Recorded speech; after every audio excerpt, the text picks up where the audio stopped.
Blog Talk Radio.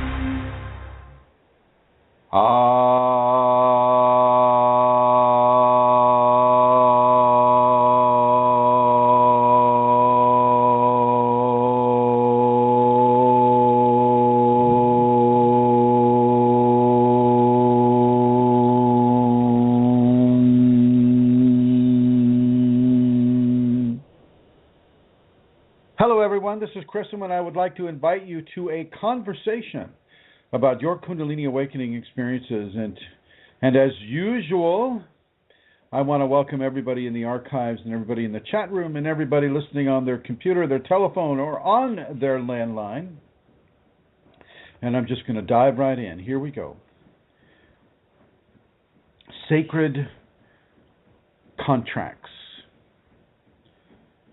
Kundalini is the most important sacred contract that you can make. The contract that you make with Kundalini is not like a contract that you make for your car insurance or your house insurance, or an employment contract or a prenuptial agreement or anything like this. You don't get any of the leeways.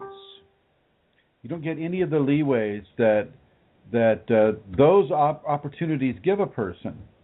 And it's very important for you to understand that, once you're inside of a Kundalini contract, it's a very, very, very different deal. It's a very different deal. It's far more about what you can do for your Kundalini rather than what it is your Kundalini can do for you. And this is an important concept to keep in mind. It's about how you can live up and within that contractual agreement that you've made with the Kundalini. And let me get a little more into the contractual agreement. You give your life. You give the control of your life. You give your love. You give control of your love. You give your mind. You give control of your mind. You give your body. You give control of your body. Anything and everything that you will ever do or become is given to the Kundalini. You become a point of divine radiance, and that radiance takes you over. It takes you over, and no, you're not walking around looking like a little candle flame, except to some. For some people who can see it that way. But you are walking around, you're interacting with other people, you're interacting with your environment, you're interacting with your family. Right now I'm talking with you on the eve of Thanksgiving, the eve of the great holiday season here in the United States, and the entrance into the Christmas the Christmas season. For Western Europe, parts of Asia, parts of many, many different parts of the world are coming into the whole Christmas commercialism scenario right now. And it's very important for people to understand that once you make a contract with the Kundalini or a compact, you don't get out of it. And if you make a contract or an agreement within the Kundalini that you say, as God is my witness, or as Kunalini is my witness, or I give myself in these certain ways, these are permanent agreements. These are agreements that never, ever, ever, ever, ever go away. And they have, there's a certain amount of, I don't like to use the word teeth, but there are teeth to them. I mean, when you make an agreement with the Kundalini, say, well, Kundalini and me, I agree to be a more forgiving individual, and I make that contract with you. I make that agreement with you. I'm going to be a more forgiving individual in my life and how I relate to people I know, my family members, and people I don't know, perfect strangers. I am going to be a more forgiving person. And you've made that compact, that contract with the Kundalini, and therefore you absolutely must live up to that contract, to that agreement. And you'll be tested in those ways. The Kundalini listening to you, knowing you, understanding what your intentions are, why you're all of a sudden making this contract with the Kundalini, why it is you're doing it. She knows your motivations. And you get to the point where you can actually make that commitment Well, that's a very, very big deal, and you need to really get your head around that. And if you're at the feet of your teacher and you're giving devotion to your teacher, and your teacher says, okay, I want you to make a commitment this way or that, you must do that, because it is the Kundalini that brought you to that teacher, and it's that teacher's Kundalini connection to you that allows you to even consider making such a step, a forward step in your process. And let me tell you, making a contract and a commitment and an agreement with the Kundalini within these standards is a very, very, very good thing. It shows you that you are able to make this commitment and that you're willing to live up to that commitment. You may not be perfect with it. You may have to self-correct. So, for instance, with the forgiveness, sometimes you won't be as mindful as perhaps you would like to be, and you'll be walking across the street and somebody pulls by in a car and splashes water on you from a street puddle. And and oh my God, there you are, and you're walking around in the rain with your dazzling white outfit on, with your white shoes, your white socks, your white tie, your white coat, your white pants, your white belt, your white watch band. And oh my God, look what's just happened. Now you have white and mud, kind of black and white, brown and white, and you must forgive. This would be the opportunity for you to just jump in and forgive in these areas. And if you've made that contract with the Kundalini, then you must begin to do this. The fact that there are teeth to it just means that there's blowback if you don't. Either you get tested hard, or you get, if you're coming out of a fragmentation, or even especially if you're within a fragmentation. Let's just pretend that Chrism's inside of a fragmentation, and Chrism says to the Kundalini, Kundalini and me, listen to my words. I make a commitment to you right now, a solemn, sacred commitment to you, my Kundalini. I will be a much, much more forgiving person than I currently am in my life experience. And with your help and with your end of this agreement, let my forgiveness expand exponentially all around and to everyone I interact with and everything I interact with. Thank you, my Kundalini. I commit myself to this agreement for the rest of my life. Boom! Now, I just made a real commitment. That was a true commitment. You don't get to just bandy about these words. I just made an absolute, true commitment to my Kundalini to be an even more forgiving person than I already am. And I'm going to suggest that it's going to be the same thing with you. Okay, you have very, very, very specific commitments to live up to. Let's just say one of them would be perhaps to let go of your fear. Maybe some of you have made a commitment to let go of your fear, and oh my gosh, and let's just say that maybe you didn't really understand what it was you were saying when you made the agreement with the Kundalini. Maybe you just didn't quite get the concept. Maybe you weren't taking it very seriously. And all of a sudden, you find yourself being tested with more fear than you could have ever imagined. Ever imagined. And this fear is creeping up on you, and of course that's causing you to do what? Go into fear. But what in reality is occurring is Kundalini is giving you an opportunity to live up to your commitments. To live up to your commitments. Especially the commitments to the divine grace that is within you. You can't lie to yourself. You can't lie to the Kundalini that's within you. You can't say something. There's no such thing as a throwaway comment. Everything is being heard. Everything is being remembered. Everything, there's an engram that is being formed for every memory, for everything that you say. So you need to really understand this and really form a sound basis for you to have your commitments with the Kundalini intact and being followed by you all the time. Kundalini can sometimes seemingly trick you.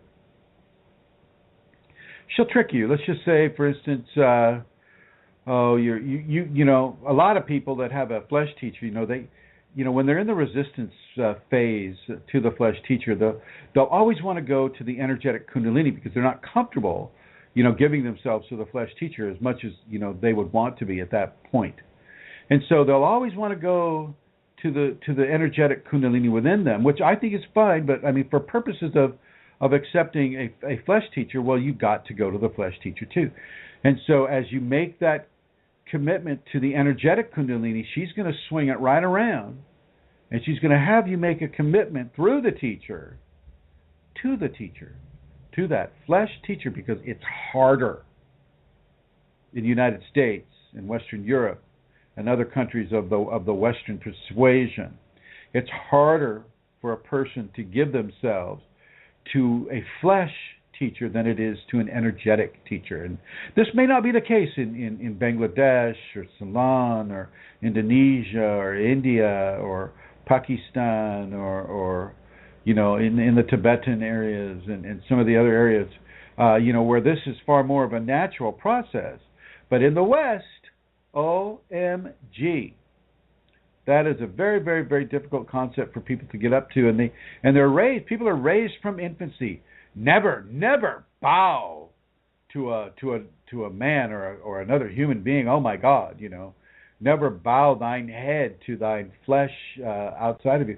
I mean, it's part of the mischaracterization of Christianity that has occurred in the West, but it's also a level of hubris that you are all that there is, and you don't need to bow down to anybody. And it's just a real level of fixated ego targeting that our society has used against us in a way that locks us into the ego expression.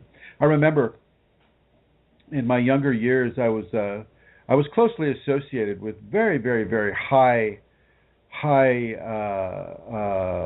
caliber entertainers, movie stars, and comedians, and I was part of a team that would arrange their transportation from here to there, and I would see them a lot. And I remember one of them came up to me and said, "Hey, Chris, I'm willing to help you in your career.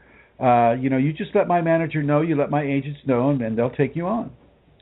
But I was so wrapped up in my little egotistical self, and I thanked them, and I thanked them very, very profusely, because that was a very big gift to give a person, an 18-year-old that is helping you with your transportation, and but I declined. In my head, I declined. I said, I don't need help from anybody. I know it's hard to imagine Chrism saying things like that. But, it was very true. Chrism back then said, I don't need help from anybody. If I can't do it myself, then it ain't worth doing.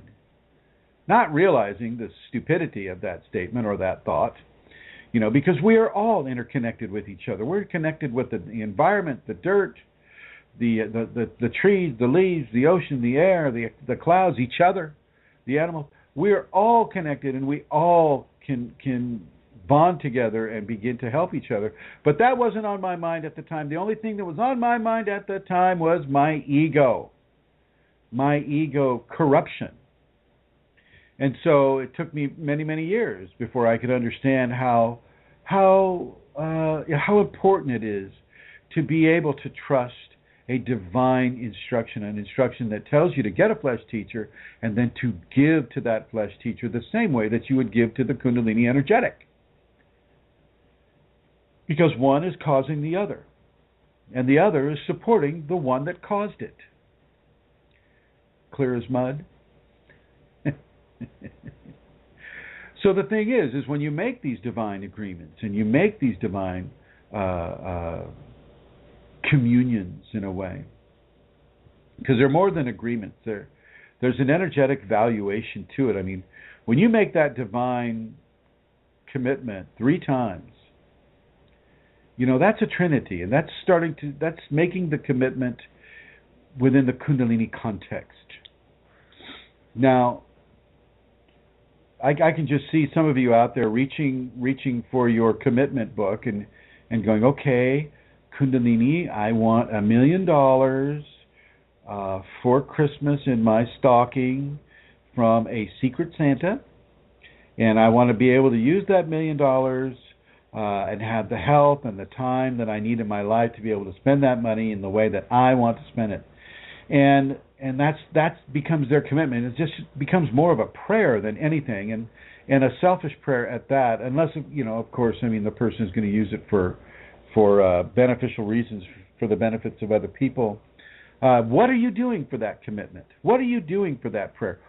How are you going to give energy into that situation that allows that prayer to come to fruition?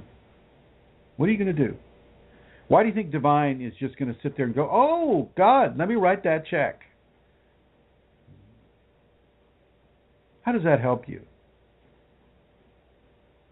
Well, one way I'm going to tell you is I want you to go back into the archives on these shows and look at the Huna Power Prayer, HUNA Power Prayer, and use that. That is a device. That is a prayer device that is very, very effective, and it get you exactly what you're looking for, unless you're asking to get out of a divine commitment, and that's going to be a little more difficult to do. But you just got to remember that the Kundalini within you is listening to you, and it understands what your reasons would be for wanting to leave a divine commitment. And it may just grant that for you, but it may not at the same time. There may be levels of teaching that it wants to give you with regards to keeping your commitments and not getting rid of them when the times are tough, because the commitment isn't always going to be easy. So you may or may not be allowed out of the contract, but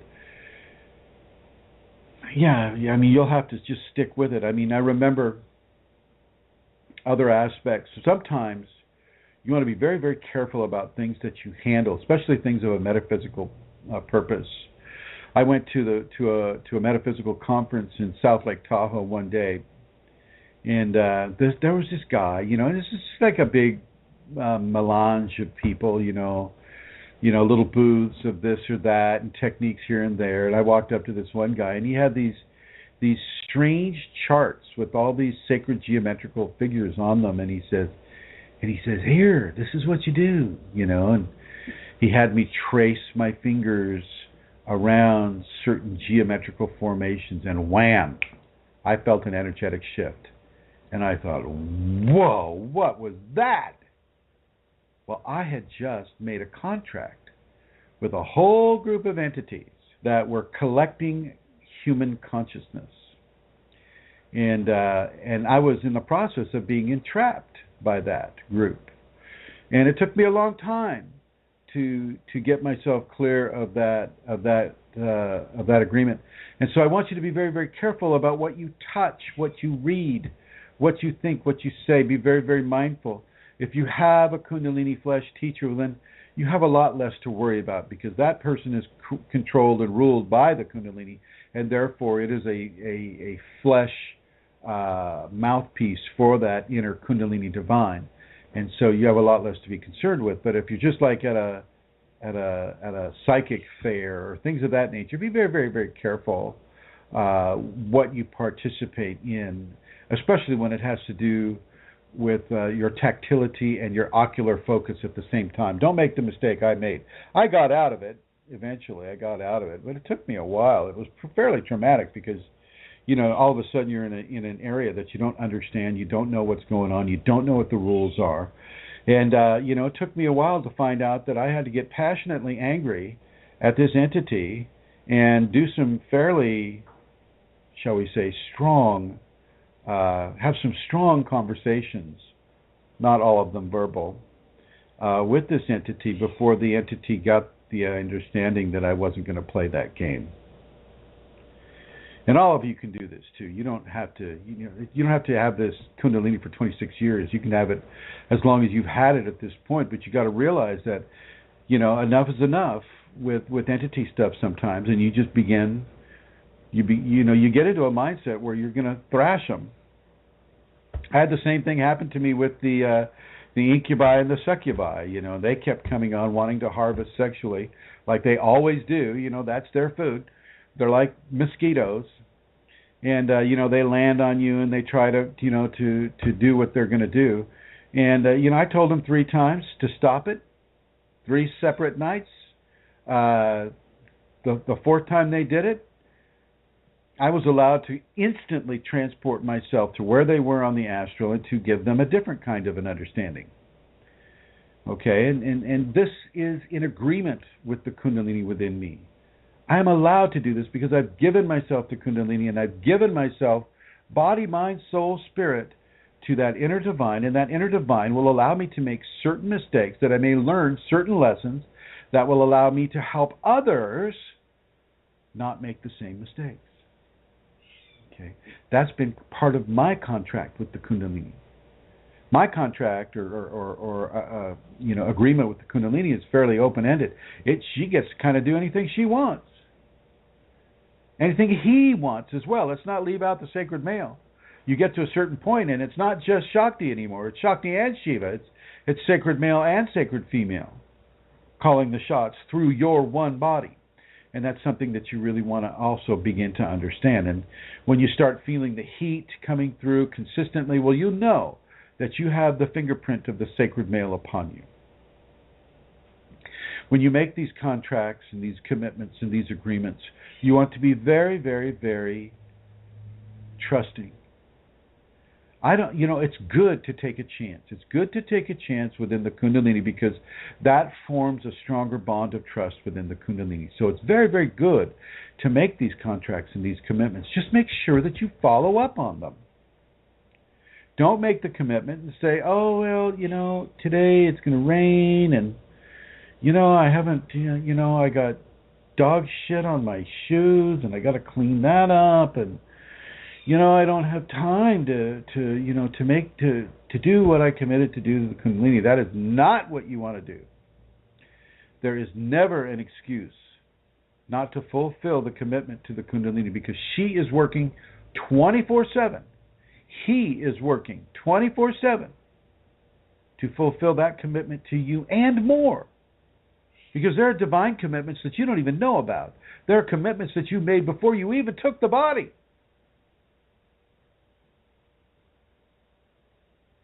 And you did take the body. The body that your mother and father made for you, you took. And you helped to nurture it. You helped to grow it in very specific ways. It's almost like you had a blueprint of that body and the genetics of that body. You had a blueprint of that body. And that in and of itself is also a divine commitment, a divine agreement to take that body. So I don't care how your body looks to you within the eyes of your ego and society. That body that you have right now, listening to this program, is a gift of grace to you. And you nurture it, and you take care of it, and you keep your divine commitment. You keep your divine commitment to that. Just a second here. I got to let Her Holiness in. Come on, you. Come on in. All right. All right. Just a second, folks. It's getting a little too much like the Sahara in here. Okay, all right. Oh, there goes that chair. Okay, all right. So when you make this divine commitment, don't make it as a way of escapism. Don't make it as a way of ignoring your responsibilities. Don't make it a way where you can, in some other way, skirt the responsibilities of grace that it has given to you and what is implied within that contract. It is not a way to skirt responsibilities. It is not a way to skirt or to deny yourself the hard work that some of those divine commitments can entail. A lot of that is, oh, great. Thank you, Manisha. Manisha says the sound is great. Yeah, good. I forgot to do that. Thank you, Manisha, very much. And so let's just say you've made a divine commitment, you've given yourself to your flesh teacher, you've given yourself to the Kundalini, you've given yourself into a commitment, and it's hard. It's really hard and it's frightening. Let's just say you find yourself with an entity inside you. Let's say you find yourself with an entity inside you that is committing what you feel like harm, committing harm to you, closing off your airway or screaming foul language into your ears or in some other way obscuring the serenity of your life. Well, if you've made a commitment to the Kundalini, then you can begin to understand that this is only a test. This is a test of the divine. Part of a test of the divine is to trust it, to have faith in it. And so when you make these divine commitments, make them with the understanding that you're going to be tested. Your faith is going to be tested, and your trust is going to be tried. It's going to be tried so that it becomes truth, so that it becomes a solid understanding that you have made with the divine. So, so within the context of having that entity that's causing you to lose your serenity, you go straight to your divine. You say, I fulfill my contract with you. I fulfill my agreement with you. I will not be afraid of this entity, and I will not allow it to control my serenity, for it to control my inner peace. I will make it understand that it does not have that option. And if I have done anything to support its presence in my life and in my biological system, I am going to reverse those agreements. With an agreement that is not of divinity, of not direct concordance with, like, say, Kundalini divine, those agreements can be broken. So if you unknowingly made an agreement with a Ouija board, well, that agreement can be broken. But if you knowingly make an agreement with the Kundalini, that cannot be broken. And if you do break that, you're gonna experience some sort of blowback. And I'm not saying that Kundalini is out there with this giant sword just waiting for you to screw up on your agreement. I'm not saying that at all. What I'm saying is that, first of all, Kundalini is very forgiving, and it knows why you might not be in agreement with whatever it is you've agreed to. It knows this. And so it may not treat you so harshly as my words may be indicating for you. But it will understand if you're just doing something out of fear, or just doing something out of laziness, or just doing something because you want more of an ego input into your life.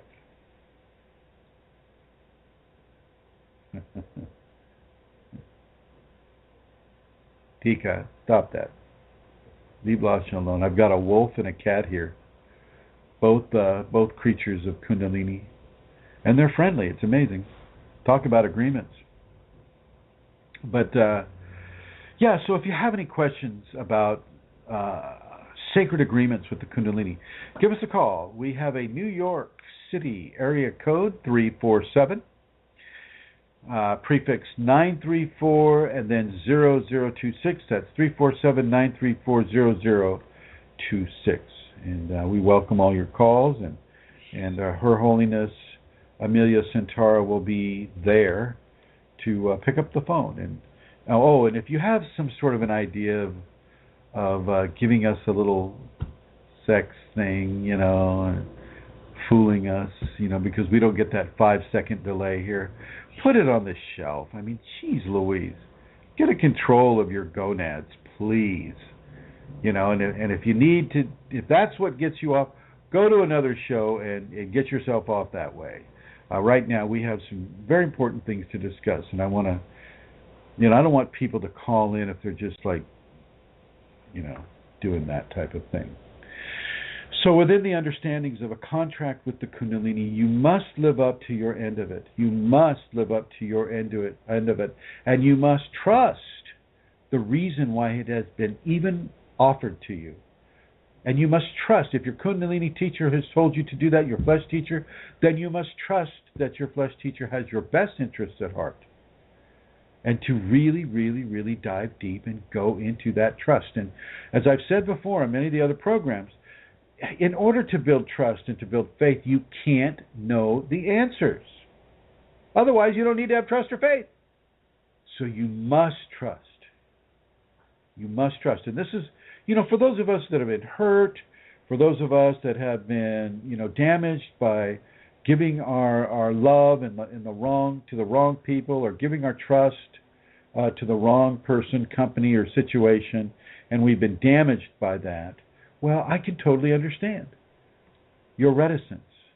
But with the Kundalini, that cannot be the case for you. You must reach in and find a way to develop stronger levels of trust, stronger levels of agreement with the Kundalini within you. Okay, it's very important that you do this. And I'm going to bring Her Holiness on here.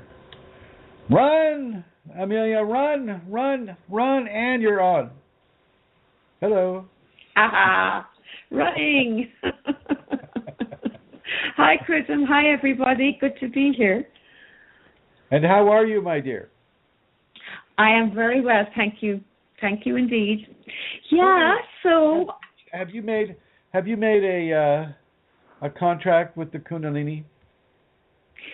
Yeah. Well, when my Kundalini awakened, and that was in 2007, and I found Yahoo and I found you in 2009, and I really trusted my Kundalini, and I knew that I was to go deeper and deeper into surrender, and I was looking for ways that I could do this, that I could give control of my life to Kundalini, and I was doing that as best as I could, but I knew there was more, and so I also did give a contract not only to my Kundalini but also to my flesh teacher, which is you. So my flesh teacher works with my Kundalini, and my flesh teacher is the voice of my Kundalini, really. It's amazing because I know that you were talking a while ago about the energetic teacher and the flesh teacher, and the energetic teacher is just so incredibly, I can't put words on it, but by having a flesh teacher, the contract becomes something that is not so easily escaped from. Does that make sense? It becomes very defined for me, or that's at least how I experienced it. It became very defined. And it's, for me anyway, it's the two that are one. It's another example of the two that are one, the energetic teacher and the flesh teacher. And the contract that I have made with both, which I've only really made with one. And that's probably as clear as mud. Well, we have Raven Eyes just asked a question. He says, she says, if one is being tortured by the divine and it wants to kill you, as 1/3 of the awakened commit suicide and not in a loving, gentle way, do you resist the death or do you surrender to it? First of all, divinity will never, ever, ever attack you, number one. Second of all, divinity does not want to kill you either. It's very pro-life. And thirdly, it is not 1/3 of the awakened commit suicide, it's 1/4, it's 1/4 that will typically commit suicide if they have to. Certainly not 1/3. And so it's really, really important for people to understand that the divine will not torture you. Okay? Mm-hmm. The divine will not torture you. And the divine does not want to kill you. Ever. Ever. Now, you can have an entity, which is typically the source of this type of an instruction. You can have an entity that is posing as the divine, and this entity is a corrupted entity. First, by even posing as the divine, you see the corruption right there. But as posing as divine, it wants to torture you, or to hurt you, or to kill you, that is not of the divine. And that is something that you can ask your Kundalini to help you with. And part of the way that you help with that, part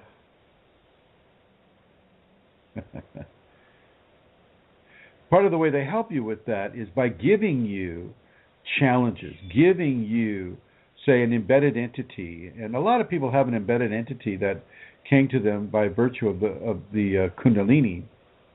And that embedded entity can cause many, many, many, many different problems with an individual.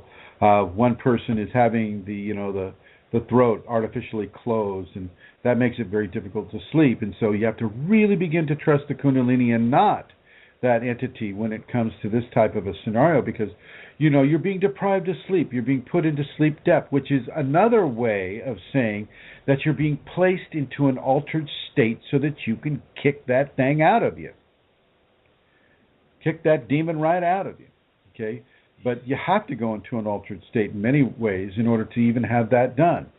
And Ravenese goes on and says, why do they kill themselves? And then he mentions some book by some writer. I personally, I don't think. First of all, he's quoting a Kundalini yoga source, which is probably the worst source for Kundalini information that a person can have. And some guy named Swami this or that speaks about an awakened man who chose to leave this earth when he was ready. And, I'll tell you what, the ego in the human being is never the arbiter of life upon this world in a spiritual evolutionary context. The ego can just say, oh, man, I've had enough of this crap. I'm out of here. Boom. There goes the shotgun. Now, no. This is not something that a person's ego gets to have. It is not a choice that a person's ego gets to have. Remember the contract of taking the body in the first place. Remember that contract to nurture the body, to exercise the body, to keep the body healthy, to keep it as long as divine determines it is necessary for that person to live. And Raven, it doesn't really, I don't care what the name of the Swami is, and it really doesn't matter to me at all. These people are not, they're incorrect. Kundalini yoga, for crying out loud, that's just copying what awakened people already do naturally. I mean, you got to make the shift, Ravenese. You got to make the shift from a copycat to somebody who's authentically activated and awakened with Kundalini. Stop with the yoga. This is not about yoga. This is not about bowing your head to some guy with a black beard that brought yoga to the West in the 1970s and oh, by the way, owns a security company, owns a tea company called Yogi. This is not about that. This is about what yoga wants to awaken within a person. This is about the divine awakened within the individual. This is about making those agreements with that divine incarnate source within you. And this is about not believing what people that don't have Kundalini are telling you. And that would be most of the swamis or mullahs or priests or priestesses or teachers or whatever that are teaching yoga. They don't have a clue. They're great with yoga. Believe me, they know what an asana is. They know how to show you the asana. They know how to perhaps help you into that certain position, but they don't know anything about awakening, and they will kick you out of your yoga class because you're disruptive. You're having kriyas, or you're having manifestations of the truth coming through you, but the truth is not acceptable to them because they don't have reference points for it. Don't take advice from people that don't have the awakened Kundalini. Do not take advice from those people. They're lovely people. They're wonderful, beautiful people that are doing their very best, and they're very loving and very happy, but they are not a good source for Kundalini awakened information. And Raven News goes on and says, I only read this book because the K guided me to it. That's pretty much it. But it's not bad, not something I really would look up to. I have no need to practice yoga so much. But there are useful tools in this book, and it's okay to read. With the level of information that you've apparently gotten from that book, Ravenese, I would say no. I would say put that book back on the shelf, or at least look at it as a way of not understanding. Yes, Santara. I'm going to go to the studio phone lines now, Chrism, okay? Okay. Yeah, it is not okay to read. And I would also look at what you think is the Kundalini that sent you to the book. Maybe it just wants you to do yoga. Maybe it just wants you to do some yoga. Doesn't mean it wants you to pay attention to the guy that wrote the book about Kundalini awakening. Yeah, I know who this Swami is, and I've read some of his stuff before, and he's just not correct all the time. Either it's a language barrier or a translation barrier, but he's got some challenged things to say, and just his percentage breakdown is clue enough for me. Okay, so let's see here. Looks like we had a caller, and it's Josephine. Hello, Josephine. So useful tools. If the tools are not of the safeties protocols, then I'll question some of those tools unless they're in some way reverberating with the safety protocols. And I know that I'm operating from a very narrow standpoint when I only ascribe efficacy to the safety protocols, but that's because they were written by the Kundalini itself, and that source took it from every anthropological expression of humanity in the world, basically, at least the ones that we can trace and know of, from the Aborigines to the Hindu, to the sacred Christian, to the Buddhist, to the Islam, to all of it. There are pointers there within those safety protocols that reflect humanity having Kundalini. Not somebody in a certain religion having Kundalini. Not somebody, it's not about a religious option that people can choose to take. It's not about that at all. Because after a while, religion loses its efficacy within Kundalini. It doesn't make sense with it anymore, because the Kundalini will give divine truth to a book that has information in it that is not prepared to digest that information. So that information source becomes at odds with what the divine is telling you. You have to go with what your divinity is telling you. And let's also look at that discernment of what is divine within you and what isn't. You always look for divinity within you in the way that allows you to be very, very clear that divinity is what is calling the shots within you, not an entity. Now, these swamis and these other people, they don't speak of entities at all. Some people do. It's rare to find on the internet, but some people will actually speak of the entities. But these other guys, they just don't, they're just oblivious to the entities because they don't want to help you deal with it, because they know they can't help you deal with it. And a lot of people will just sit back and go, well, my young student, well, this is your karma speaking to you loud and clear. Here we are. And so it's just not that way.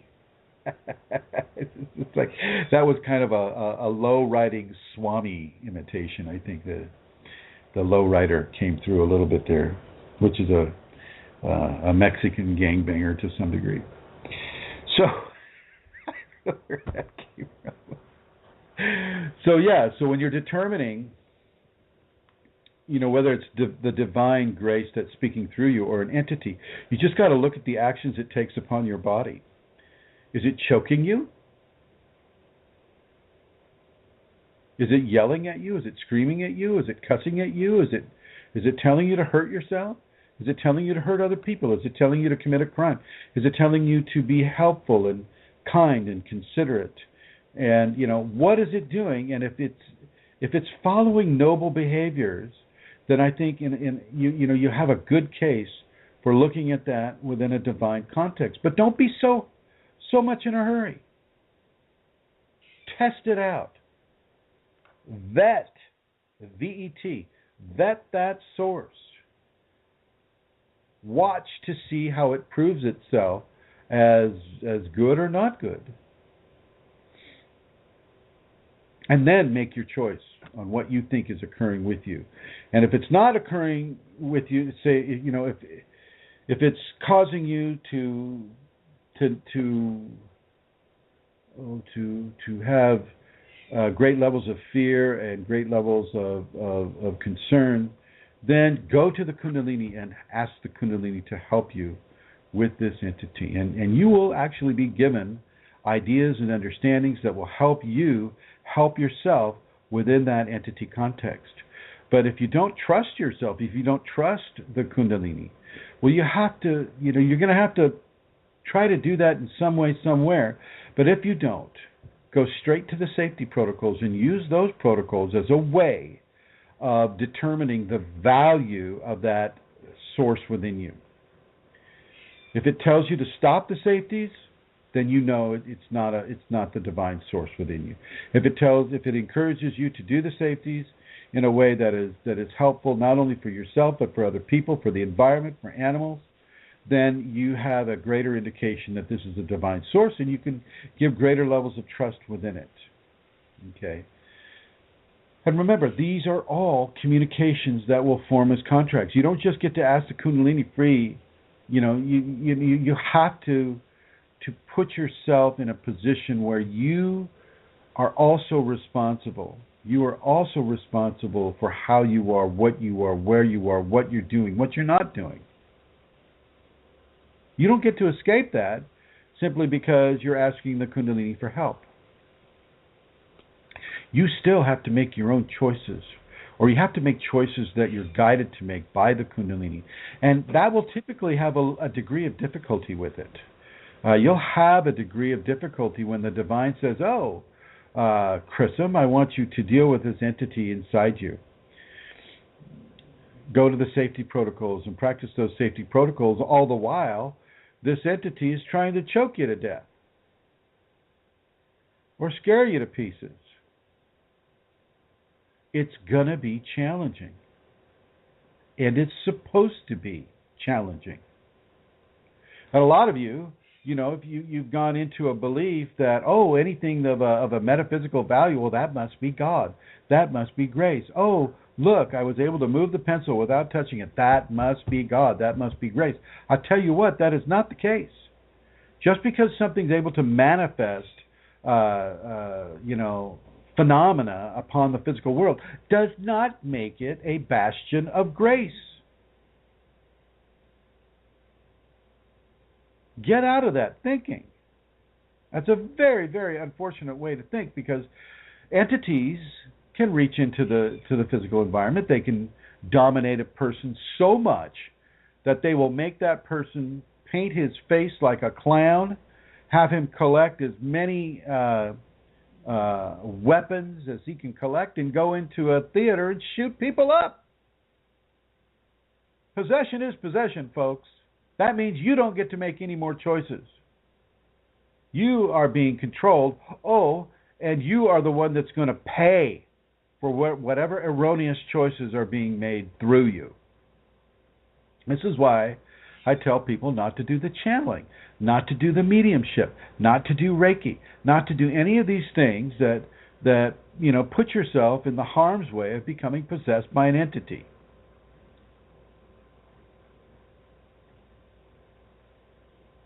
Okay.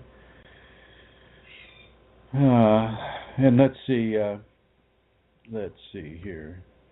And Ravenese says, Dear Chrism, I'm trying to find a healing group as my thyroid and third chakra. Oh boy. Stop typing, please, Ravenese. Stop typing. stop. Okay, I can't read it then. It's just going to keep pushing it up. So you don't want to trust something just based on phenomena. You don't want to trust that. You want to trust something that feels good, that feels the goodness, that has the goodness and the grace. That is what you want to go for. And you want to make sure that it's not just backed up by your feelings of it. It's got to be backed up by actions of it too. Let there be a trail of goodness, a trail of grace, a trail of kindness, of loving interaction with the environment and people and everything connected with how it is you're living your life in this world. Okay? All right. Now I'm going to go back to the chat room here, and hopefully, people will just stop typing so it stops pushing things up so that I can go back and I can read some of this stuff here. Stop typing, everyone. Stop typing. Okay. Oh boy. Here we go. I'm trying to, dear Chrism. Sorry, folks. Got to go all the way up here. Okay. Dear Chrism, I'm trying to find a healing group as my thyroid and third chakra have been poisoned by plastic particulates. Those plastic particulates. I always had a doubt about them. And furthermore, I cannot access the healing group on Facebook. It does not appear to me. Can you help me? So I would say put yourself on that, but actually just make sure you're a friend with me, and then I'll just add you to that healing group. I don't think you have been poisoned by plastic particulates. I don't know that plastic. I mean, I'm sure because plastic is an oil product that it can do that, and if you're breathing an environment. Oh, here we go. If you're breathing an environment that is full of like polystyrene or these plastic particulates without. God, I wish people would just stop talking. Okay, I just can't read this. You guys keep pushing it up. So I'm going to go ahead and skip this.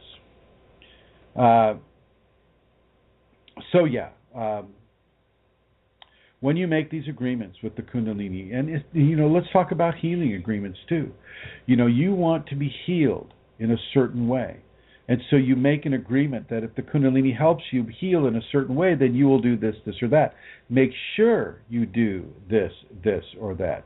And for those of you on the chat group, I mean, every time I start reading it and start responding, you start typing again. It pushes it up right out of my view, and I spend more time finding it than reading it. And so type what you want, but I'm not going to be chasing dialogue, going up here. Okay? When you make a contract or an agreement with the Kundalini, you want to make sure you uphold your end of the deal. Let's just talk about Kundalini Kriyas. This is a very, very well-known aspect of it. As you have a Kriya, and let's just say, you're having a Kriya where you have an orgasm. This happens a lot with the females. So let's just say you're having orgasms every 6 to 9 minutes. And you're at a business meeting, and oh my God, I've already had 3 orgasms during the business meeting, and I don't know what to do. And I say, excuse yourself, go to the bathroom, have some more orgasms, and then ask the Kundalini not to give you orgasms as Kriyas during the business meetings, and give her the time during your evening and your off hours to have as many of those Kriyas as she wants to give to you. And you make sure that you set aside a block of time for that. Okay? You make sure that you do that. And you allow it to occur.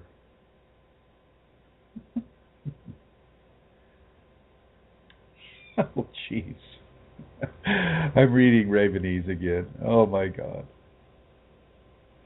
A soy sauce packet was accidentally ground into a smoothie and without realizing it after the fact, and it totally, no, that just comes out your fecal matter. You are not, I don't know who you're listening to, Ravenese. I mean, you need to stop talking to your friends or somebody like that. That is not going to give you plastic toxicity. Oh my word. I don't know where you got that. That's just going to come right out the fecal matter. Oh, and let's have any reason that we can have in order to panic. There is no source of toxic plastic poisoning in your system. And whatever is happening to your thyroid, it's probably more because of the Kundalini than because you ground up a soy sauce package in your smoothie and drank it. Seriously.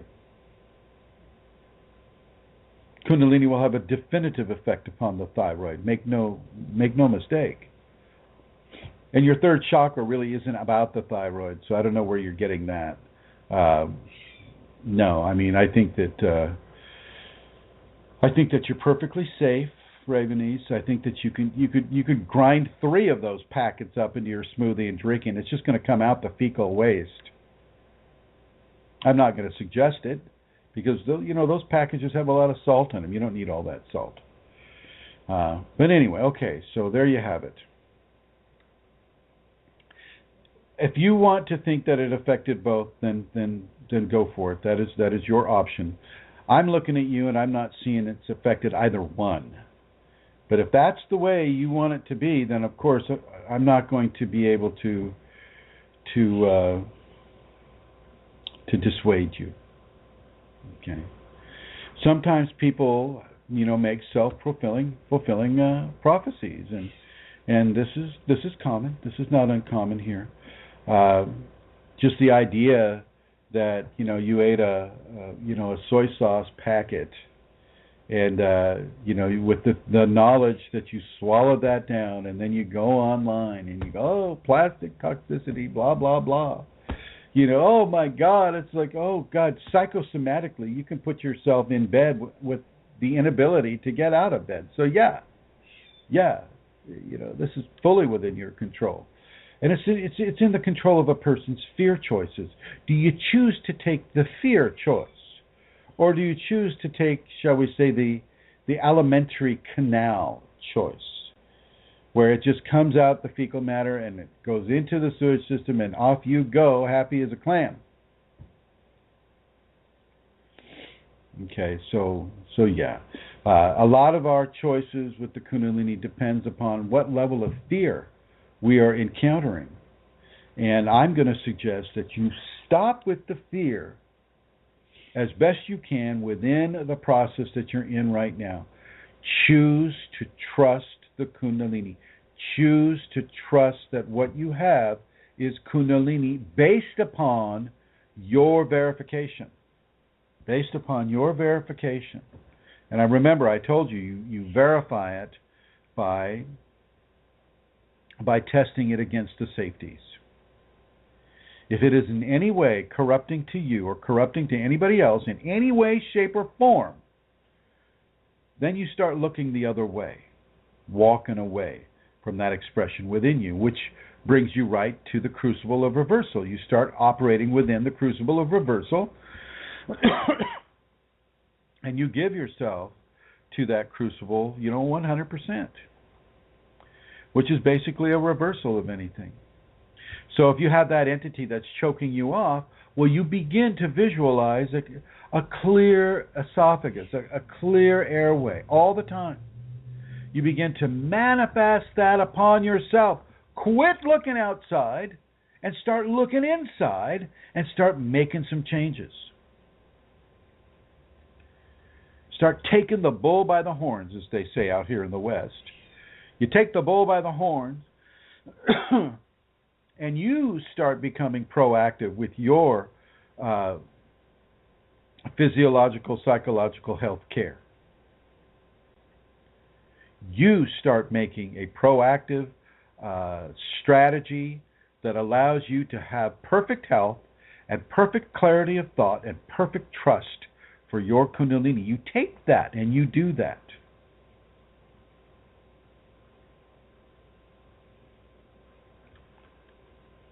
Okay.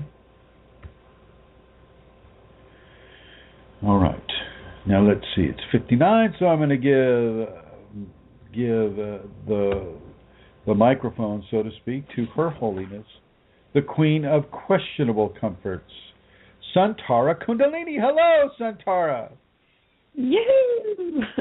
Can I just say something, Chrism, before I go on to share the website people can go to? You know, for me, may I? Yeah. Yeah, okay. For me, you know, what you're saying there, the contract that I have and the safeties, the two of those things are really bound together for me.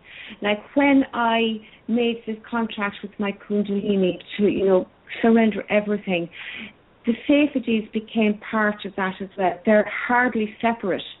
So, like, I can say definitively that the Kundalini has never tortured me. Although sometimes, I mean, what I'm saying is sometimes I can feel tortured or I can feel in pain. Did you say tortured? No, did I? Tortured? Well, I should hope it but I never... Yeah, but I mean, you can feel tortured, and don't mock my torture. Yeah, and like I can feel in pain, or you know, I'm struggling trying to understand things. I can even use the word agony sometimes, and I'm being bombarded. I'm just trying to deal with, you know, so many things sometimes. Sometimes there's entity intrusion, or you know, my ego explodes. But because of the contract and the safeties, that oneness with them, I know that, you know, I know that my torture is not Kundalini. Your torture is not Kunalini? Is not Kundalini. And that is it. So when I hear people saying, you know, the Kundalini tortures you, the Kundalini doesn't. It never tortures you, yeah. No.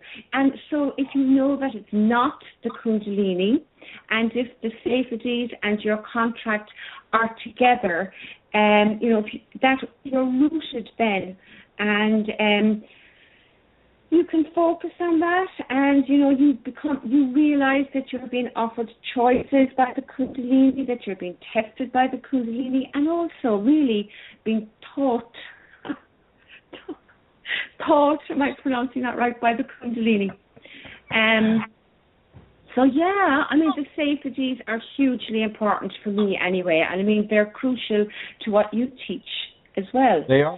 I mean, you know, I mean, basically, I mean, and I'm sure the divinity does not torture you, but I'm not sure about torture. I mean, I'm not sure about that. No, I torture you. Not that either. Anyway, I just wanted to say that because, you know, I think sometimes when there are incredible things happening for people, when there's entity intrusion, when they're feeling lost, when you combine the safeties with that, and when you know absolutely that Kundalini is not going to do that T word, well then you can just begin to make different choices and not begin from that premise that you're being tortured by Kundalini, because how can you move from that? Right. Well, you're not. If you believe that in the first place, you know. You're not being tortured by the Kundalini, and so really, and you also got to look at how much power you've already put into the relationship with the entity. Excuse me, and how much of that power is currently being used against you because you mistakenly bought into a an entity rather than the Kundalini. Yeah. And then afterwards, if it takes a while before you realize what's going on, well, then you go back again to your contract with your Kundalini and the safeties. And that's your default. Yeah, that should be the default position. But I know people sometimes they just want to go into a panic, and their friends want to help them get into a panic, and then they'll get online and they'll go for the most panicky reasoning that they can go into in order to match the energy that they're already feeling, the panicking energy. And so they go for the worst case scenario when it doesn't necessarily require it. Yes, exactly. Yeah. So there's that. There's that. Now let's see. I'm going to go to. Let's see this person here. Hello, you're on the radio now. Do you feel like commenting on this at all?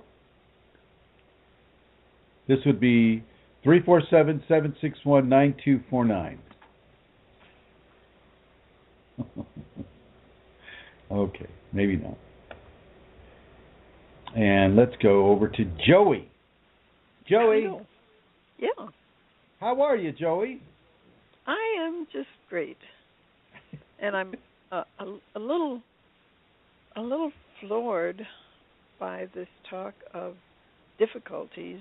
I guess my life has not been too difficult, but I'm willing to think about it. do. Think about it, Joey. Think about it like swimming. Okay, if you can remember the first time you jumped into that pool, that's the level and the degree of difficulty a person might have at having Kundalini. Because it's a completely foreign space. It's a foreign environment. It's natural to us. We're all made of like 78% water, right? But, having the water surround you on the inside as opposed to pushing you out from the inside, so you're on the outside, you're with the water, and you're on the inside with water pushing out, it places you in a different context. Where I'm with you is this recognition of fear, and that you allow it to make your decisions. It is, to me, that's the whole crux of the matter, to recognize. Well, the nice thing about you in your particular case, Joey, is that you haven't really signed up specifically to manifest treachery in your life, right? All right. But you have signed up for, at least on agreement levels, with certain levels of discarnate activity. And that is where you really need to look at your agreements and open just to the divine. Nothing else. Nothing else should matter to you other than that divine communication, that divine contract with your Kundalini. This is what's happening when you do those safeties every day, and I know you do. You are making a contract with your Kundalini, and slowly but surely she's going to come up into a great level of expression and fruition in you. And so it's good. It's good for you to look at these questions and look at these this level of information that we're talking about in this show, so that you can make some informed understandings. Mm-hmm. Okay. So do you have any questions about this right now, Joey? No. No. Okay. It's all good. It's all good. It's all good. I swear, this is the woman, everybody. This is the woman you want to go to for a massage. Wow, she gives the best massage. Oh, my word. Anyway, thank you, Joey. I'm going to put you in the blue. Thank you. And there we go. And you were saying, Santara. So, shall I give out the website now, Chrism? Yes, please. Okay. So, hi, everybody. I'm going to do what I do every week, and here goes with the address that you can go to make a donation. It's ascension-kundalini.blogspot.com, and the donate button is there on the right-hand side. And again, we have another one place you can go to. It's kundalini.blogspot.com, and there's a donate button there as well. And all donations are gratefully received and are very much needed to continue with this work. So if you are in a position to donate, if you'd like to donate, please go to either of those addresses and we would very much appreciate it. So that's it, Chrism, for the donation website cases. I do have questions whenever you're ready. Okay, I just want to relate a story. Back in the 70s and 80s, there was a gentleman who made some of the television programs because he would eat almost anything. He ate a Cessna airplane, literally ate the Cessna airplane. And what he would do is he would particulate the Cessna. And that includes the engine, and that includes the plastics, and that includes the glass, and that includes the metal, all of it, right? He would particulate it and ingest it as a particulate. And that is how he was able to make such a strong and sturdy claim to have been able to eat a television, which he would do the same thing with a TV, a car, a Cessna. I mean, he ate all these things, and he came through it just fine. And I just want people to understand that you're far more sturdy than perhaps you would be given credit for understanding. You're far more able to survive in this toxic environment, which we call the technological West. You are created in such a way as to be able to handle large amounts of soot particulate, of gaseous ingestion, inhalation, of plastic particulate, of fiber particulates. Certainly, if you go out into the environment and you're having different pollens come your way, which can form different fibers within a person. I mean, you are stronger than you know. And if you have the Kundalini, you're even stronger than if you knew how strong you were. You're even stronger than that. Okay?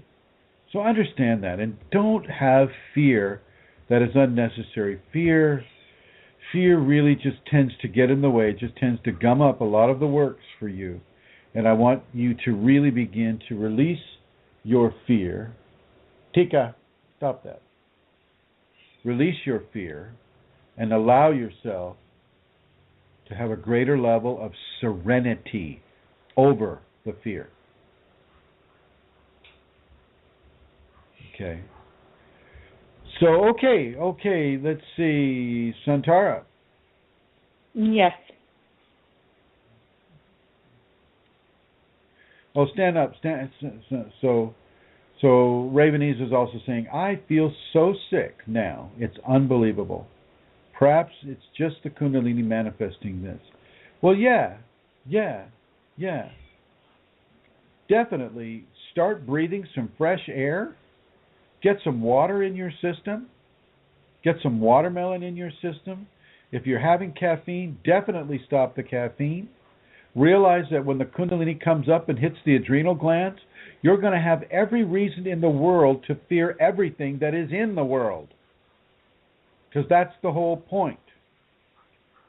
The whole point is the fight or flee response that is being expanded. So look at where you are inside of your awakening equation, Ravenese. Look at where you are with it. Look at what you're taking into yourself. If you're eating soy sauce in the first place, that is so salty. I would really look at things that don't dry up the fluids within you, but support the fluids within you. So have the coconut water, have the watermelon. Watch your electrolytes. Do things that are free, fresh, and natural for yourself. Okay. Okay, my dear Santara, please begin. Okay. So from the group, Chrism, a question. I am in dream state in my wake. Sometimes I feel like I am going crazy and living in a fantasy. Is this normal within Kundalini, or am I simply going bonkers? Say it again. Read that question again. So this person is in a dream state while they are awake. Oh. They feel like they're going crazy. Are they living in a No. This is normal. This is to be kind of in the hypnagogic state while you're having this opens one up to visions. So in a way, the person is in an elongated visionary psychology right now, an expressive psychology. So this is not wrong. This is not bad. This is very, very helpful for your teachings, for your understandings. You just need to disconnect the ego from this, because it's the ego is the only thing that is scared. Kundalini's not scared. Your nervous system isn't scared. Your body isn't afraid. It's only your ego that is afraid, and that causes everything else to respond in a fear response. And so look at that. Look at that and begin to make your adjustments away from fear. If you're in a visionary state, well, that's a very powerful position to be in. And a person in that kind of a position should really begin to manifest specific levels of opening to the divine within, specific levels of perhaps asking a question. I would say the situation is Chrism and blah, blah, blah, when I found myself in that position, and I don't mean blah, blah, blah, I just mean, I'd say the situation is Chrism and whatever that situation was, while I was in that state, and I would definitely get answers, and I would suggest that person is actually in a very, very powerful position right now, but because they don't have any reference point for it, they're finding it frightening rather than enlightening, and I think that this person should open up to the enlightening aspect of this experience. Over. Thank you, Chrism. Next question. Ever since I became aware of having Kundalini awakening, I have noticed something unusual. When it is the full moon, I get fuzzy-minded and confused, and I feel like energy is rushing through me. It is always an exhausting 2 to 3 period of each month. Today is a full moon, and I'm extremely agitated, and everything went wrong during my day, yesterday too. Plus, I have read somewhere that a relation does exist between Kundalini and the lunar cycle. Is this true, and is this okay?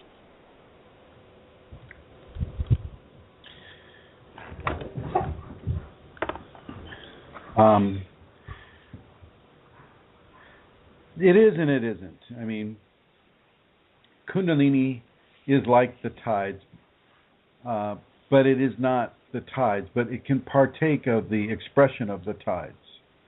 And the same thing with the seasons, or the same thing with the end of the month full moon.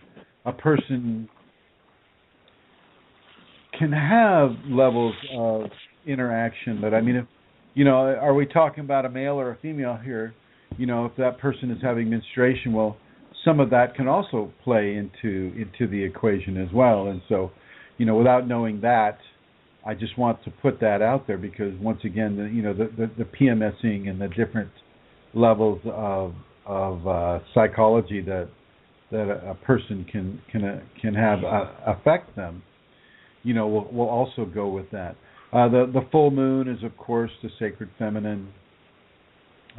She has a great influence on the tides, and so from a gravitational sense, a person can indeed be affected by it very, very, very, very subtly.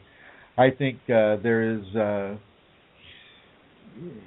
is something to be said for the person having everything go wrong, but I think they may also be giving into a self-completing prophecy too. That, oh my gosh, everything went wrong, and oh, it's the full moon. Oh my gosh, that was it. It was the full moon, Amelia. It wasn't the fact that I lost my car keys and And once I found my car keys, I lost my wallet. And once I found my wallet, I couldn't find my money. And what constitutes having a bad day is basically a lack of mindfulness about what it is you're doing and why you're doing it. I think that the pull of the full moon has typically a very beneficial, positive effect. I was out standing in it last night, and I enjoy it. I've never had a difficult experience with the full moon, so perhaps I'm not the one to ask. How about you, Amelia? Have you had difficulties with the full moon? No, it's interesting. I don't, Chrism. I'm very attracted to the moon. I love being under it, but I can't say, if anything, it's a very positive thing as well. I feel an expansion of myself, during a full moon. I really enjoy being out in it as well. Yeah, I like to go moon bathing, when I'm outside of the city environment. Yeah. When I was in Kerry, I did that all the time. And it is just, it's the way we lie in the sun and we feel the rays of the sun on our skin, and it's beautiful. It's the same with the moon, and it's pity people don't do that more often. If at all, do people do it at all? Moon bathe. Yeah, I think it's great. I love it myself. I like to look at the stars, but with a full moon, you have so much light in the sky, you can't see the stars as well.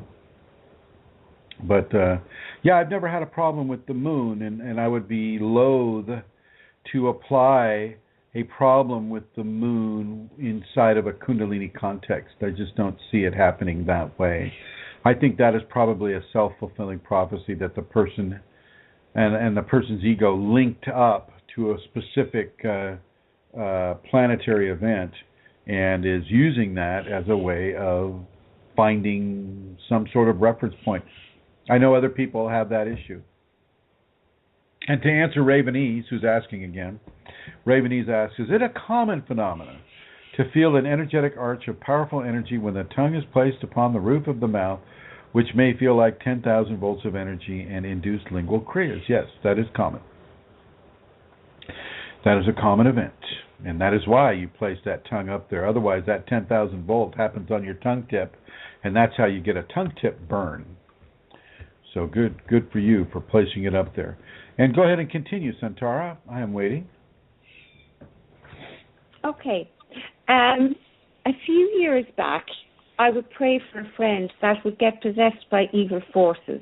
I was scared, to say the least, but she would ask me for prayers, so I did just that.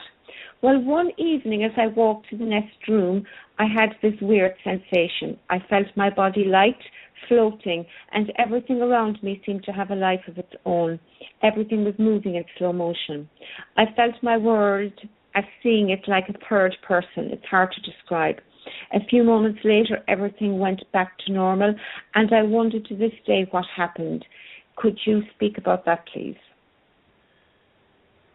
Well, I think you found yourself inside of a slow motion camera that was accidentally left on, and when you walked in front of it, you became a slow motion person. Chrism? What do you think? No. You're not buying that, are you, Amelia? I'm not buying that. Well, I mean, this has been asked on a Kundalini. That's so mean. This has been asked on a Kundalini group. Therefore, I know. Okay, all right. It's very much similar to the person that went into the hypnagogic state. Inside of that state, that state that is between the here and now and the there and then, which is, as I discussed before, is a visionary state. A person can have that slow motion thing happening, but you can see the life force around everything. You can see in a way, you can see and feel the purpose of everything, and that purpose comes across as a force of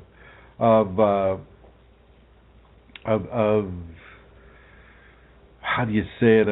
It's like an intelligent force that that gloms the molecules together to form a teapot. It's an intelligent source that makes a glass and fills it with water. It's an intelligent source that puts a carpet together, or paintings on the wall, or things of that nature. And you see and you feel that intelligent force, and it comes through as a force of life, a force of grace.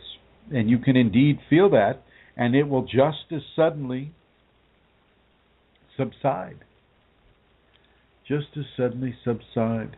And the fact that you've been giving prayers for other people, that you've been going out of your way to give healing and solace to other people, well, that's a huge gift for you. And that alone may have propelled you into that visionary state where you could see things in slow motion and you could experience the gifts of grace as you do that. It doesn't have anything to do with evil spirits.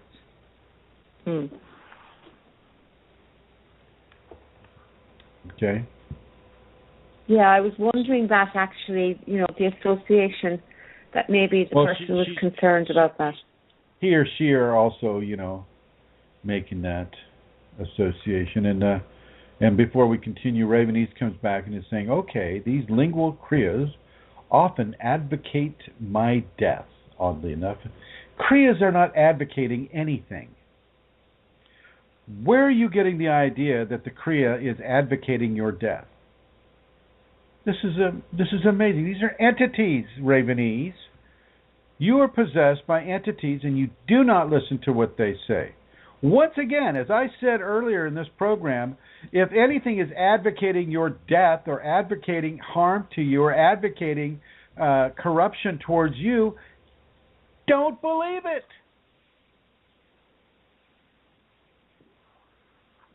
Don't believe it.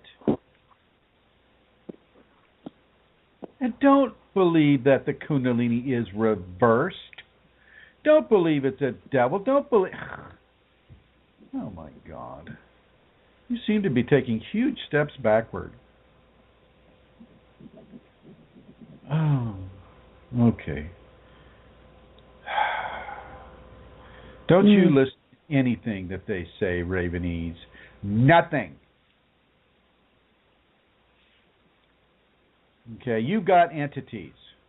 And those entities are there to test you and test your fear. Why do you think you wound up in bed after having ingested a packet of soy sauce, thinking that you'd had plastic contamination? This is entity stuff. You are being pushed into fear, my friend, and you just stop, giving into that. Stop it. Stop it now. Kundalini is not advocating your death through lingual kriyas.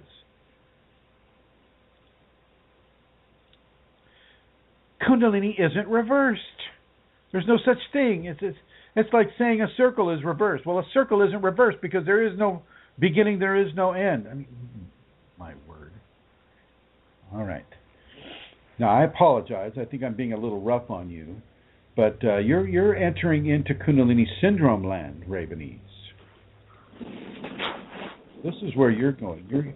You're entering into Kundalini syndrome land, and of course you're saying I don't fear anything, but everything that you're asking about is qualities of fear in it. So for you to say that you don't fear anything is kind of silly, but okay. Don't fear anything, and don't fear that which you don't know, and don't fear that which is trying to corrupt you. You take yourself right out of Kundalini syndrome land, unless you need to go there. Unless you need to go there. Next question, Santara. Well, can I just say to Ravenese, to listen to Chrism, because he has huge experience around this. And Ravenese, you're believing stuff that isn't true. And, what's advocating corruption for you there, everything is so negative and horrible, and that's advocating corruption and you're believing it, and you need to stop believing it and listen to what Chrism is saying, because, you know, you will keep on spiraling and it'll start getting worse and worse because each thing will feed the next thing will feed the next thing. You need to make a choice to stop and to stop believing. You'll start living out of your closet, Ravenese, because yeah. you'll be so afraid to go outside of your closet. You'll take your meals in the closet. You'll defecate in the closet. You'll do everything out of fear because, I was told that I have plastic toxicity. Or I was told that my lingual kriyas are advocating my death. I mean, this is baloney at best. At best. Yeah, and the contradiction thing is another thing, you know. You're advocating, you're talking about stuff that is fearful, and at the very same time you're saying, I'm not afraid, but you actually are. So it's a complete contradiction. You say one thing, but the other is also true. And really, you're in trouble if you don't stop. Serious trouble. Yeah. So you need to get out of your fear. Go ahead. Yeah. Okay. So, you know, it's good that you're here. So, and I suppose, you know, if it sounds very strong, it's because Chrism recognizes, and I do a bit as well, you know, the pattern, because I've seen it a few times in my limited experience. Chrism must have seen it so many times that, you know, trust that what he is seeing in particular, he has seen this pattern before. It's a new pattern for you. You haven't experienced it before, but trust that the Kundalini in Chrism that is speaking knows what he's talking about. And open your ears and listen, please. Okay. Yeah, you don't need to wallow in these fears. These fears are entity given. The Kundalini does not talk to you in that way. It never advocates death. This is so amazingly false. So amazingly false. Do not listen to any kind of inner voice that is coming to you at this time. You listen only to that which is truthful divine communication with you. Maybe and when you can't sorry. Go ahead. And when you can't discern that, then, because, you know, you're in a, you know, if you're confused, it's about what is what, and you're not able to discern what's divine communication, what's the default? The safeties. Ravenese says, thank you so much. I will take all of your words to heart. This may save a life. Thanks. And so please do take these words to heart, Ravenese. This is not true. You are not being guided by Kundalini towards death. You're being guided by entities towards thinking that you have to die for any reason at all. And this is what causes Kundalini syndrome, and this is what can cause a person to suicide.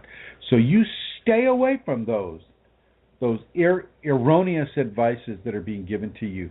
You practice the crucible of reversal. Seriously, reverse everything. If they're saying, if the entities through you are saying, the lingual kriyas are designed for your death, well, they're actually designed for your life. So they become life-affirming. You totally don't believe or buy in to anything that these entities are telling you at all. At all.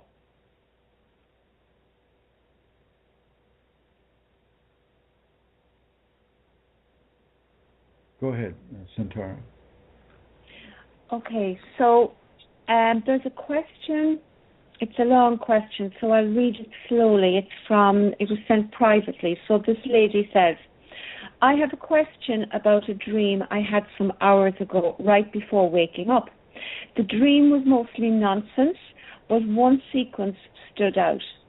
I was dreaming that I was sitting with my aunt on her veranda when I suddenly saw a blue eye manifesting itself in front of me.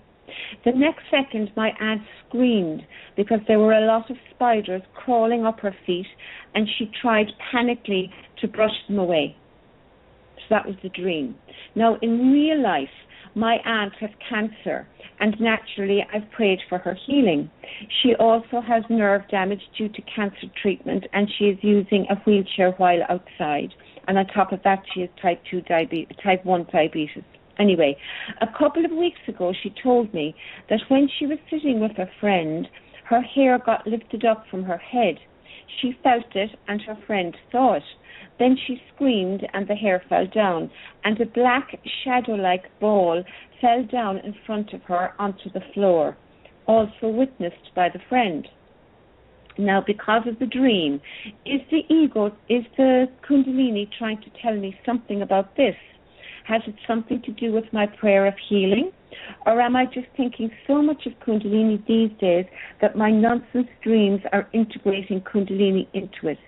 Is the scary episode my aunt experienced for real? Something to take into consideration here. Not sure what to make of this. Thank you. Okay. There is no such thing as a nonsense dream inside of a Kundalini equation. No such thing.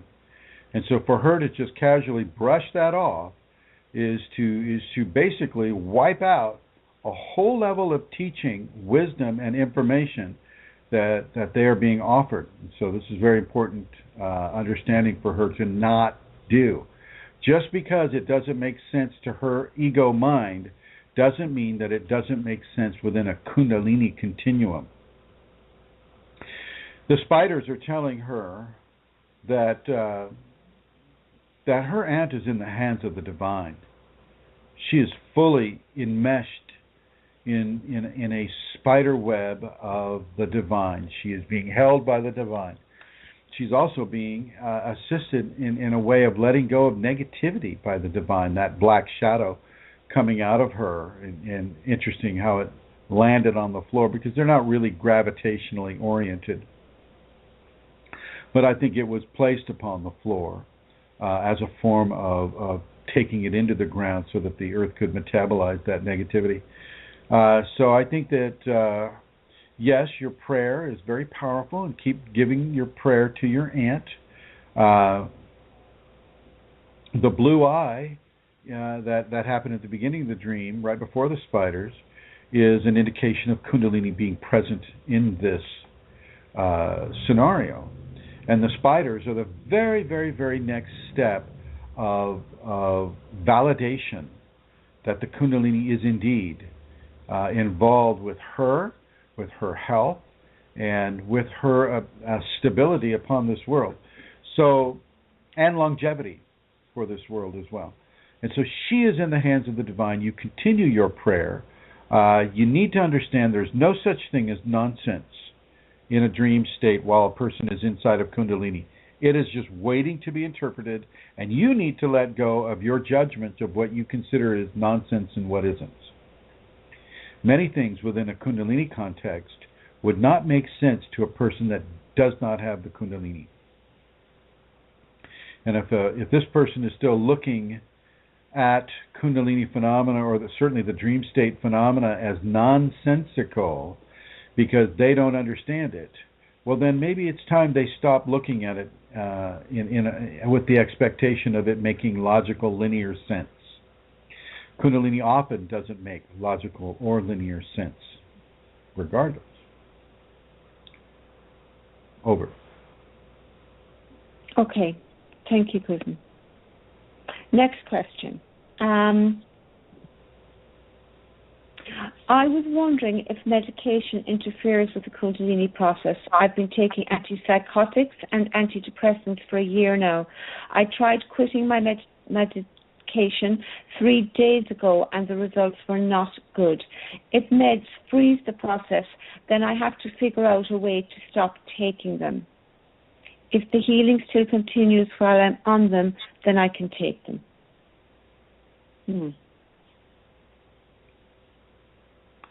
Okay, so the question is,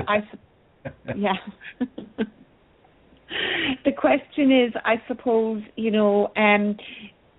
does the medication interfere with the Kundalini process, and how could a person begin to change that? Yes. The medications certainly of an SSRI nature, will have a direct interference with the Kundalini, for sure. How do you rectify that? Well, you talk to your MD or your healthcare practitioner industrial representative, and you say, I want off of these drugs, and they will give you a way to come off them very, very slowly.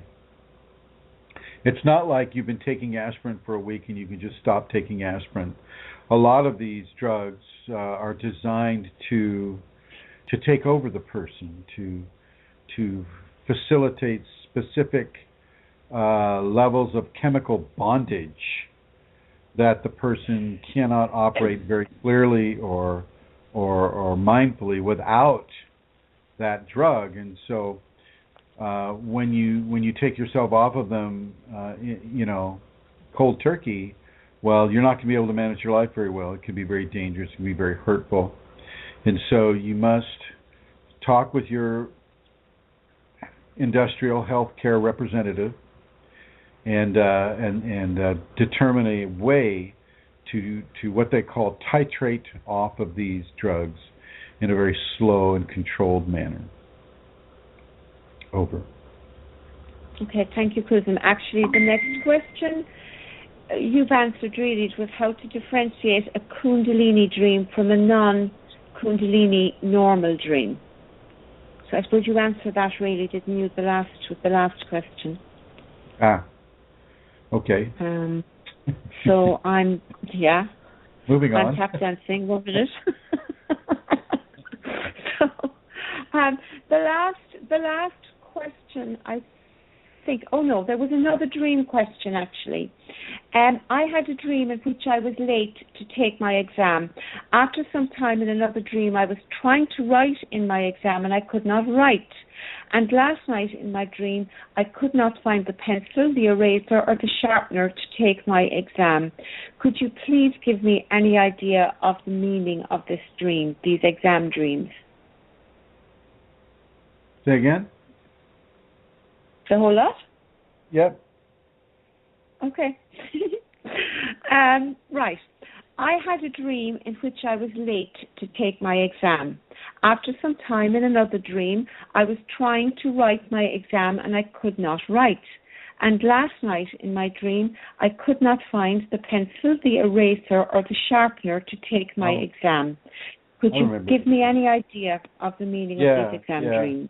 Yeah, for this person, everything's getting in the way of them taking the test, which when I responded to that is basically they're not ready to take the test. The time is not right for them to take the test. And so there's either more studying that needs to be done, more writing, i.e. the pencil being gone, more of an understanding coming into the body through the act of writing with a pencil, and basically getting better prepared for that test, and then I'm sure they'll be able to take it. Over. Okay. So the last thing is about the radio show. A lady listening to the radio show, and she says, I was wondering about the Aum. I've been listening to Chrism's radio shows, and when I hear the sound, and it has happened, that I almost go into a trance, for the want of a better word. It's like my brain gets sedated, and it's a really good feeling. My head fell down against my chest, and this took me by surprise. I'm very curious how this sound can affect me in such a way. It's the Kundalini in my voice that will do that. The Kundalini knows itself in any and all the people who hear it. So Kundalini is a living, sentient, divine source. And so anybody that hears the Kundalini, that is, geez Louise, who's pinging here? Is that you, Santara? Are you pinging? I'm pinging. All right, I'm going to put you in the blue here. Anything that is of a pro-Kundalini nature in any way, the Kundalini itself will go to that person, whether or not the person is given permission, whether or not a person knows of Kundalini. The divine does not need permission from you. Let me say that again. The divine does not need your permission to come to you. And so it will come, and it will manifest a certain level of phenomena upon you. And having your chin fall forward is just basically a beginning infusion of understanding of the grace that this person is embracing. The very fact that they're listening to the radio program is an indication that they either have the Kundalini or they're beginning to move into Kundalini awareness. And this is a validation that the Kundalini awareness is moving into them. Remember, this is not just a path that you walk. It's a path that walks you. And this would be a form of the path that is walking that individual as it comes through my voice and into her awareness. Okay, Santara, you're back. Is that the last one? That was the last one, Chrism, yes. Okay, well, I'm going to go over here to the chat room now, and I'm going to bring it right back up. Of course, they're all writing in it, so you can't really do anything there because you can't keep your space with it. And so Ravenese is back. This is the person that feels they were toxified by a package of soy sauce. And Cole, if you could just stop typing for a second, please. Let's see. No, I am just sick. Yeah, okay. So Ravenese is saying, no, I'm just sick and I'm being told these things. And goes on to say, since my awakening, I hurt so bad. I barely want to even survive anymore. What do I do?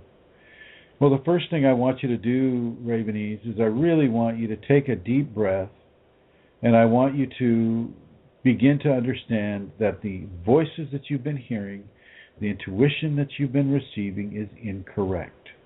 That in and of itself, that agreement to let those entities talk through you can have a deleterious effect upon the body. So stop letting them communicate with you. Stop letting them corrupt your process. Seriously, stop it. And as you move away from this, so will the pain move away from you.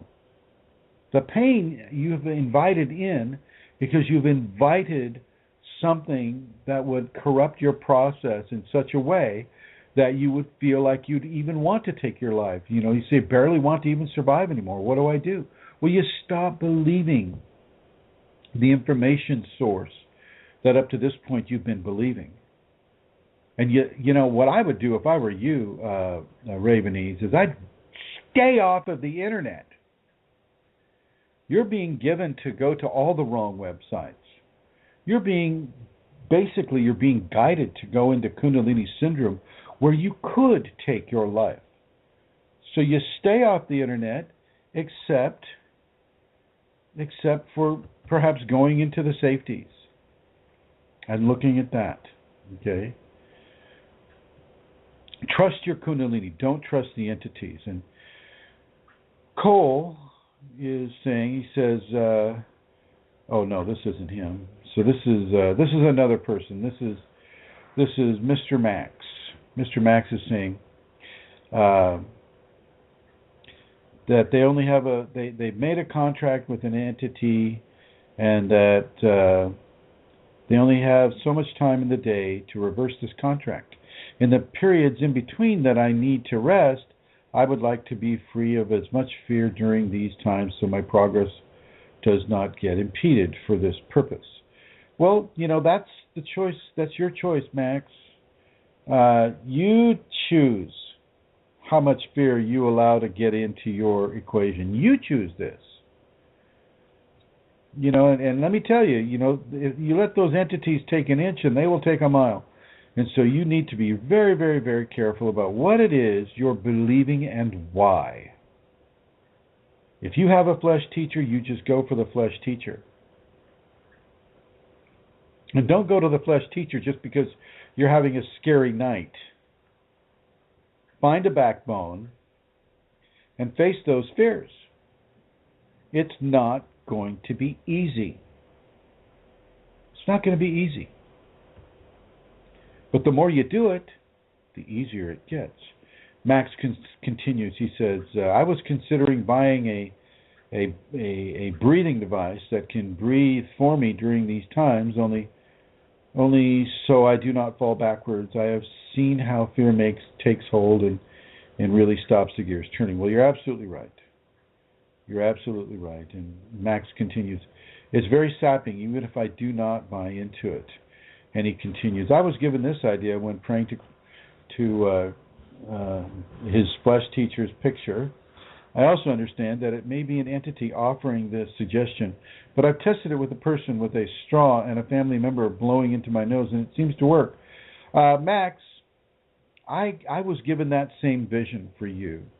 I was given the same vision that a CPAP could be a good breathing mechanism for you, and I want to encourage you to get the full-on setup, put it on, and let it do that work for you, but do not let it become a crutch for you.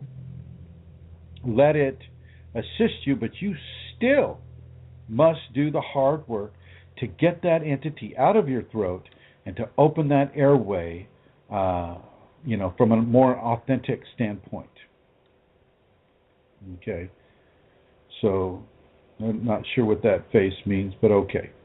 It's like somebody's got a dental problem. All right. So there we have it. Santara, do you have any last words for this Kundalini Awakening conversation program? Well, I suppose with regard to entities, Chrism, I would say, if you have a flesh teacher, yes, listen to your teacher, but also, you're the one that needs to do the work. Your teacher can't do it for you. You can't just, pick up the phone, as it were, every time it gets difficult. You really have to do the work. And it's not even that a person might be lazy, or maybe it is, but in terms, it's that you have to find the courage within yourself, and you have to find the fearlessness within yourself, because after all, that's part of the testing. So, listen to your teacher, but you really have to do the work yourself. Indeed. That would be my final words. I echo that. You have to lift a finger. You can get as much information, but if you don't put that information to work for you, it's useless information. Yeah. So put that information to work. Do not allow yourself to be manipulated into Kundalini syndrome. Max, that breathing machine can help you, but it's just there to help you. It's not there to cure you. So, Max, you have to do the hard work of going into a hypnagogic state and confronting that entity and basically removing it from yourself. Removing it from yourself, my friend. Okay, well, let me see. What you're writing on something. So I'm going to go ahead and put you in the blue here. And here we go, everybody. This show is closing about 6.5 minutes early. And I just want to say thank you, everybody, for sticking with us. Guest 1133, Helly, Manisha, Mary Jean, Vincent, and Cole. And blessings to everybody who is listening to us in the archives. Blessings to everyone who is listening to us on the telephone or on their computer or in the chat room, or who have called in, Joey and Eileen and some of the other folks that have called in, Josephine. So thank you very much, and I will see you at this time next week. Here we go.